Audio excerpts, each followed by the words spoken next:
যদি আপনি আমি চাই, এটা একটা হাদিস, যদি আপনি আমি চাই, পছন্দ করি যে আল্লাহ পাক আমাকে বেহিসাব রিজিক দান করুক, চাই না আমরা? রিজিক মানে সম্মান, জ্ঞান, খাবার, কাপড়, বাসস্থান, রিজিক, সবকিছু রিজিক। আমাদের সবকিছুই রিজিক। জ্ঞানও আমাদের রিজিক, রিজিক না? সুস্থতা রিজিক না? খাবার, কাপড় চোপড়, বাসস্থান, সন্তান সন্ততি, স্ত্রী সন্তান, এগুলো কি রিজিক না? যদি আপনি চান রিজিক প্রশস্ত হোক, তাহলে একটা কাজ করবেন, একটা কাজ, সেই কাজটা হচ্ছে আত্মীয়তার সম্পর্ক বজায় রাখবেন। কি করবেন?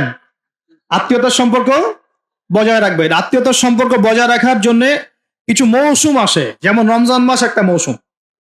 এই রমজান মাসে নিজে খাবেন, আত্মীয়দেরকে হাদিয়া দিবেন, তাদের বাসায় রমজানের বাজার পৌঁছে দিবেন, ঈদের হাদিয়া পৌঁছে দিবেন, আত্মীয়তার সম্পর্ক জোড়া লাগবে।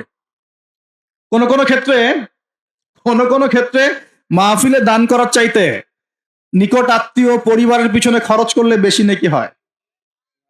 বিশ্বাস করলেন না?